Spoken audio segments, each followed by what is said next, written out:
Friends, let me take to the second part of quantitative analysis in media research. If we are keen on ensuring quality of our quantitative analysis, we have to take into account two important components in our research work. One is the factor of validity and the other one is the factor of reliability. Let me explain these two concepts. All of us know that when we do media research, that the measurement is not always direct but indirect. Automatically, there is a problem of validity in our research work which is to be addressed. In other words, no researcher is sure that he is measuring the correct element or property or phenomenon that he is supposed to measure. There are three primary types of validity. These are content validity, empirical validity, and construct validity. What is content validity? Content validity has got two types. They are face validity and sampling validity. Face validity is related to the subjective evaluation of the measuring instrument's validity.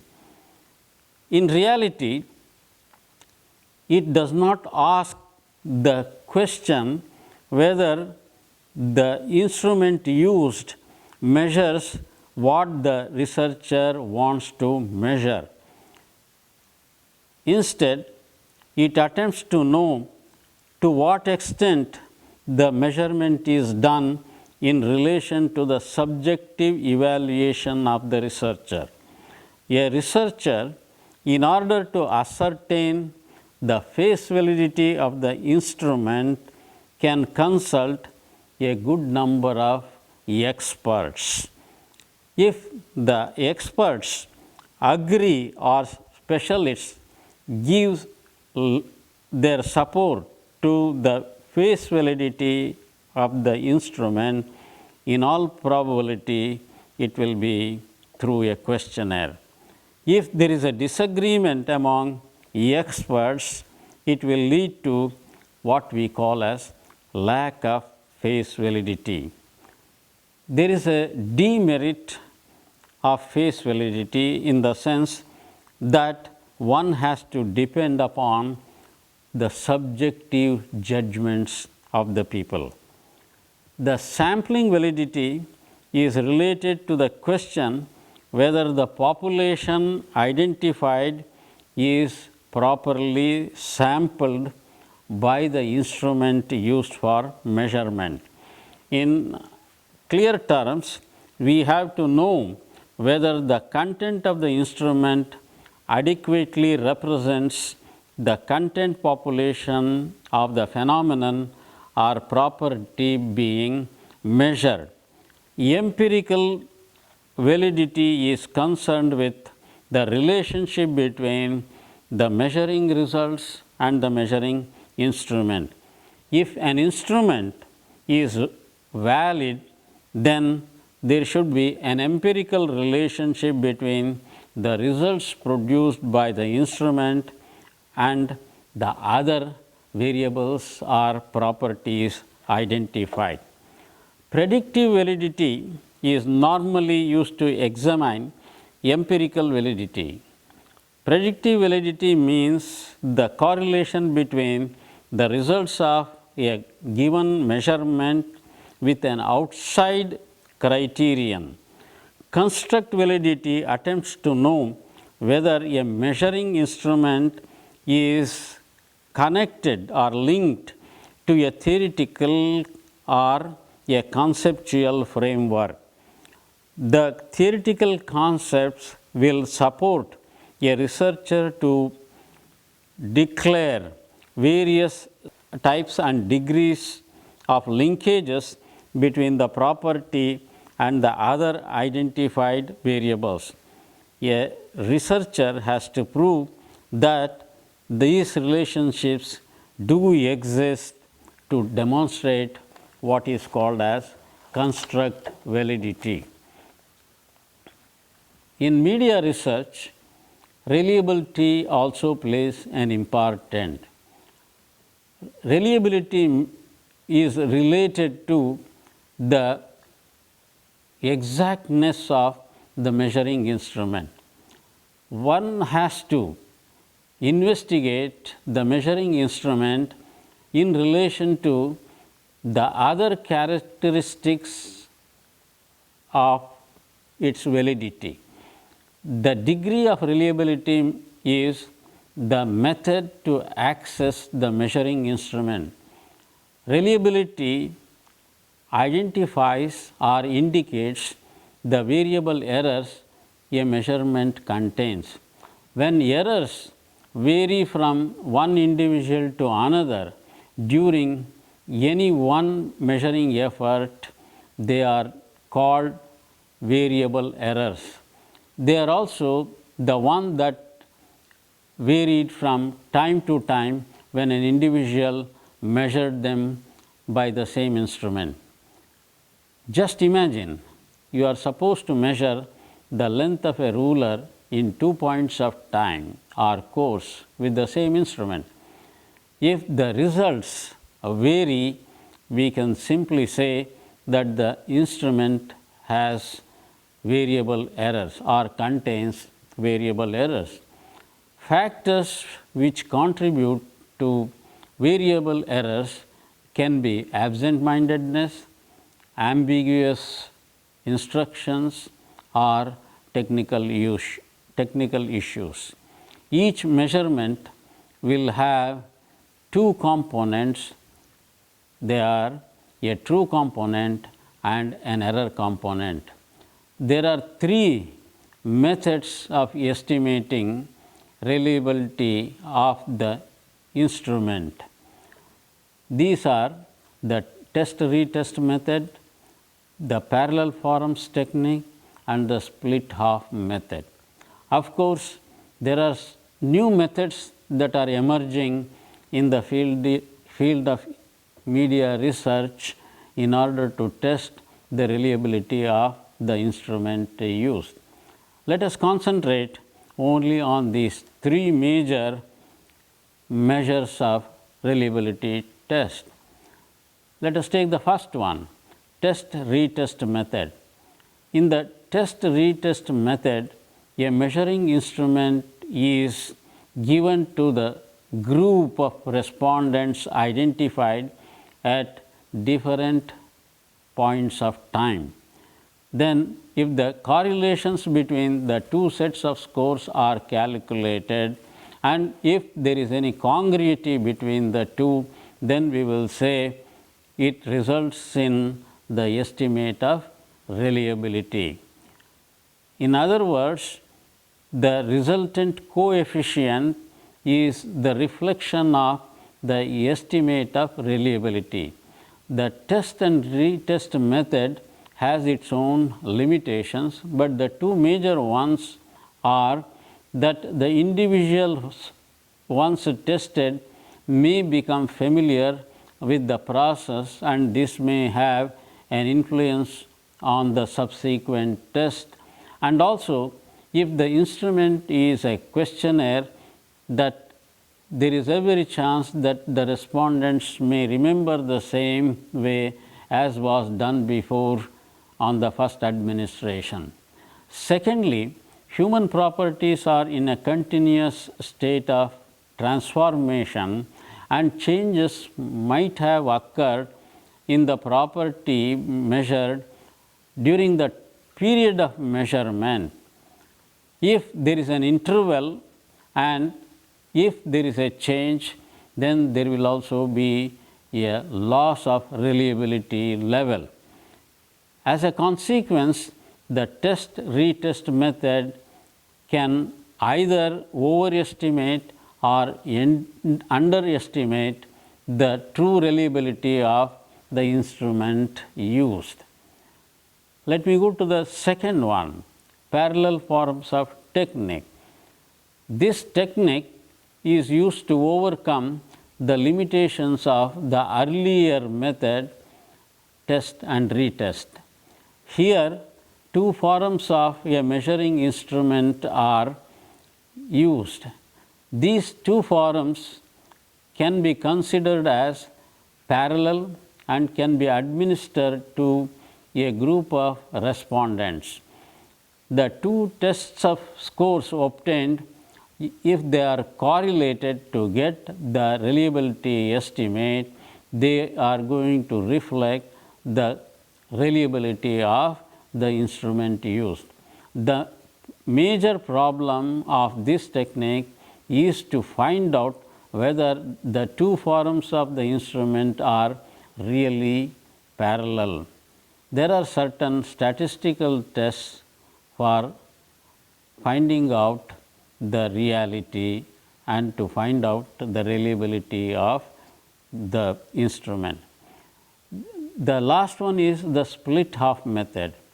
In this method, one finds out reliability by treating each of two or more parts of a measuring instrument as a separate scale, presuming that the measuring instrument is a questionnaire. If it is a questionnaire, then it is divided into two sets using the odd numbered questions for one set and then even numbered questions for the other set. These two are taken separately and the scores are marked. If the two sets are correlated and estimation of reliability will be brought into the fore. A correction is applied to the correlation coefficient using the Spearman-Brown prophecy formula. Let me go to the next important point, data processing. Data processing has several steps. The first step of data processing is the editing of the questionnaire. Errors are detected and corrected for completeness, accuracy and uniformity. The next step is to classify and code the data. The responses are categorized into useful divisions and hundreds of responses are compressed or reduced into several limited relevant categories for analysis. We can, for example, take business executives, college teachers and professionals for that matter. The name for the set of categories is called as coding frame. The classification is done before the tabulation starts. The scheme of categories must be exhaustive and should be mutually exclusive. The number of categories to be decided depends upon the researcher and his objectives. The next stage is coding. Coding is nothing but assigning numbers or numerals or symbols to the categories of responses. Each question will have to have a coding scheme which is designed on the basis of concerned response categories. The coding schemes with their symbols will be assembled in a code book or a code register or a code sheet which will also contain the coding instructions. Long worksheets, sorting cards, punch cards are also used for transcription. The method or process of transferring the data from the questionnaire for tabulation is called transcription. After the data transcription, the data are summarized and arranged methodically for evaluation. This process of evaluation is known as tabulation.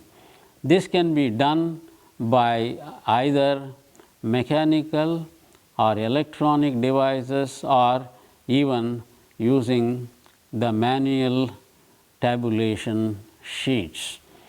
It is best suited for simple and small studies, while the other two, especially the mechanical and electronical devices, are used for complex and large studies. Let me go to the next step, which is called data analysis. Normally, data analysis, when we consider as quantitative, it is a range from sample percentages to basic statistical evaluation or to complex statistical analysis. Statistics are described as mathematical methods to collect, summarize, and analyze data by organizing them properly. There are two types of statistics: descriptive and inferential. Descriptive statistics reduce the data for an easy description or interpretation. In isolation, data will offer very little meaning. Data have to be summarized using any technique of descriptive statistics. Data distributions and summary statistics are the basic methods in quantitative media research. A distribution is nothing but a collection of numbers, in the sense the numbers are brought together. To make the numbers understandable and also manage them properly, the data are arranged in what is called as a frequency distribution. A table of frequency distribution will have two columns. The left column will have the values of variables being examined. In the right column, we will show the frequency or the number of occurrences of each value. A frequency distribution can also be prepared by using class intervals with different levels of frequencies or scores, as we call them. In order to get the percentage of a response, we have to divide the frequency of individual response by the total number of responses signified or identified by either small or capital N in the distribution of percentages, in order to make comparison between different frequency distributions with different values of N. Summary statistics will enable a researcher to further condense the data. Because of this, the data will become more and more manageable, that is, by measuring two primary tendencies of distribution called central tendency and dispersion. And there is also the element of variability in them. The three summary statistics of central tendency are the mean, the median, and the mode. The mean is the average of the combined frequencies which are there in the frequency distribution table. The median is the midpoint of a distribution.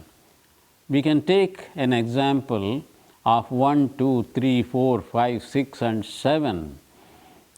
Suppose the distribution has the equal number of frequencies like what we have given, with one more addition of 8, 1, 2, 3, 4, 5, 6, 7, 8. The procedure is to take two middle numbers and divide them by 2.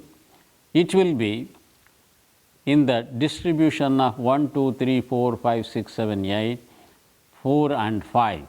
So, we combine 4 with 5, that is 4 plus 5 divided by 2 is equal to 4.5. The mode is the score that occurs very frequently in the distribution taken. There are two important factors with regard to the three measures of central tendency of mean, mode and median. Number one, the first one is the level of measurement adopted to decide the choice, and the second one is the purpose of using the statistic. Let me go to the second category of descriptive statistics, which is called dispersion or variance. While the measures of central tendency decide the score of a distribution, the dispersion is intended to explain how scores are spread over from the central point. The three measures of dispersion or variation are range, variance and standard deviation. The simplest measure of all these is range. It is the difference between the highest and the lowest scores in a distribution, which we figuratively express as R is equal to H minus L. H is highest, L is lowest, R means range. The range uses only two scores of the total distribution or the entire distribution, but it does not precisely describe the data set. In addition, it also increases along with the sample size, and in the case of larger samples, it often includes extreme values. For this reason only, media researchers normally avoid using the range. Let us go to the second measure of variance, which is a mathematical index that explains the degree of variance of scores from the mean. If the variance is very small, it indicates that most scores in the distribution are close to the mean, and if the variance is large, then we can say that the values are widely scattered. Variance is considered as a valuable measure of dispersion. There is a powerful technique called analysis of variance, ANOVA, which is often used in inferential statistics. Variance has also a limitation. Variance is displayed always in terms of squared deviations from the mean, not in relation to the original measurements. If we are to get a more realistic measurement out of the dispersion, the square root of the variance is always preferred. The product that comes out of this is called as the standard deviation. The standard deviation has been considered as more meaningful compared to the variance for the reason that it can be explained in the same units of measurement. The standard deviation is useful to explain the results of the standardized test. Let me go to the last part of this presentation, that is the testing of hypothesis. In mass media, researchers use a variety of approaches to evaluate and answer many of the questions raised. Normally, we begin with a few tentative or temporary generalization that reflect the relationship between two or more variables. The generalizations may be in the form of a research question or even a statistical hypothesis. Both are identical in every respect except one. Hypothesis predict a result and a research question does not. Policy or, for example, problem oriented researchers will normally prefer research questions. This is purely because the researcher does not want to test the statistical significance of the finding. However, these can be tested for statistical significance whenever the need arises. In exploratory research, we make use of research questions as we want to search for data indications, but not the factor of causality. Here, the aim is to collect preliminary data to refine research questions and also develop certain hypotheses.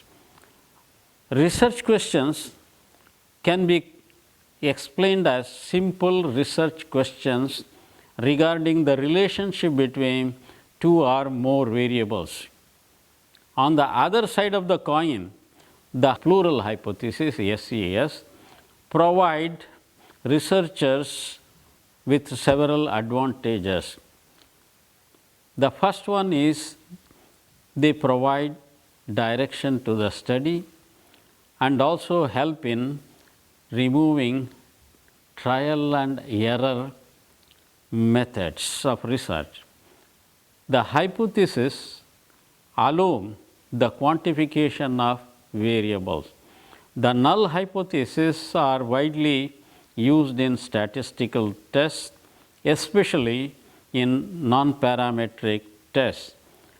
They are also identified as hypotheses of no difference. A null hypothesis is always described as a logical alternative to a research hypothesis. However, in practice, it is a different ball game altogether. Statistical methods used in media research are of two categories. We call them as parametric and non-parametric. The difference between the two categories are non-parametric tests are relevant to nominal and ordinal data, while parametric tests are useful for interval and ratio level data. Secondly, the results obtained from non-parametric tests cannot be generalized to the entire population, while the parametric test results will have the advantage of generalization.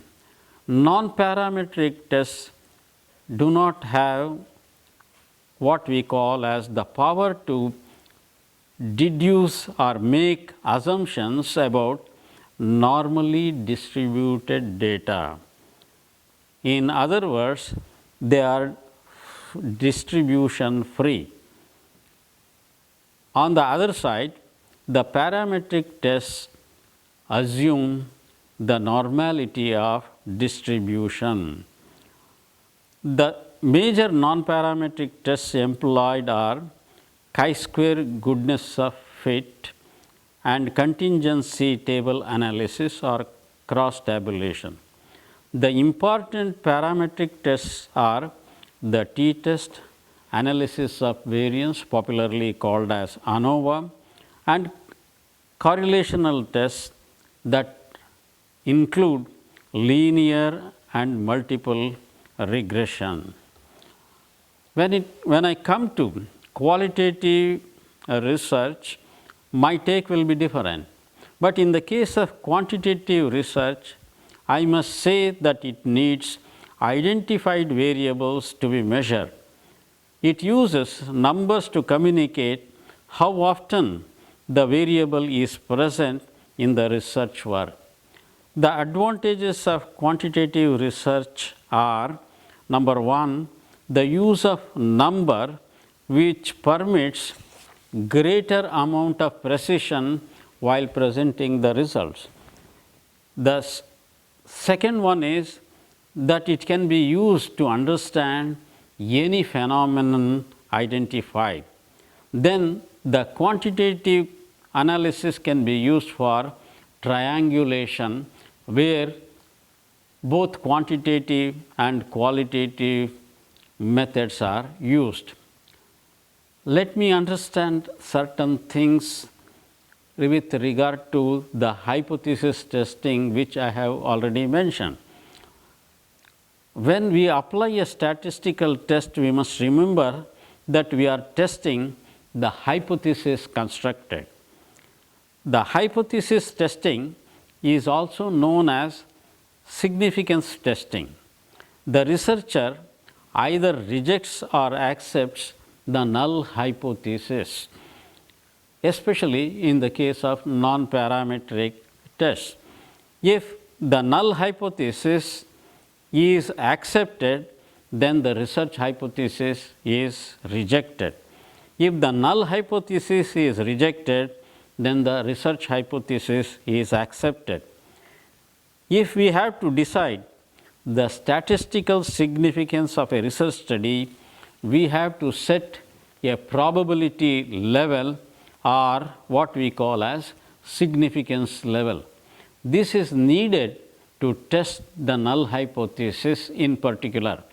In case the results show that a probability is lower than this level, the researcher can reject the null hypothesis. If the results show a high level of probability, the researcher has to accept the null hypothesis and reject the research hypothesis.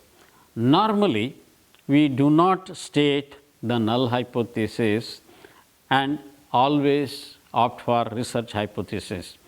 It is the research hypothesis which is to be accepted or rejected. The probability level is indicated by a lowercase letter p, and it is followed by a sign of less than or equal to and then a value. For example, p is equal to or lesser than 0.01. It means that the null hypothesis is being tested at the 0.01 level of significance.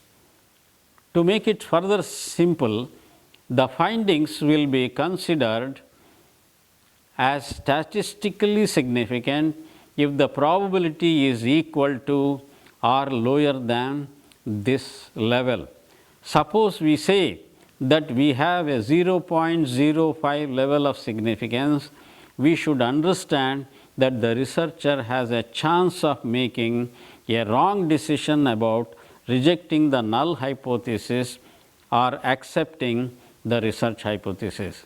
Setting a level of significance depends upon the researcher's willingness to accept the amount of researcher. In mass media research, the probability level is set at 0.01 or 0.05 level. However, there is no logical reason behind using these figures. In a sampling distribution, the proportion of the area in which the null hypothesis is rejected is called the region of rejection, especially when we use graphs. Let me go to the next element of errors. In the research process, testing for statistical significance contains errors. There are two types of errors in hypothesis testing. The first one is known as type 1 error, and the second one is known as type 2 error. In research, by accident, we incorrectly reject the null hypothesis which should be accepted. This is known as type 1 error. Similarly, when we incorrectly reject the research or alternative hypothesis which should be supported, it is known as type 2 error. Here, we do not reject a null hypothesis which should be rejected. Type 1 error is also known as alpha error, and type 2 error is known as beta error. The concept of power is closely related to type 1 and type 2 errors. Power here means the probability of rejecting the null hypothesis when it is true. Friends, I have given you a brief introduction of quantitative analysis. All these are of significance when we really test the hypothesis by using certain statistical measures or tests. It is another module for you, perhaps in waiting. Thank you very much.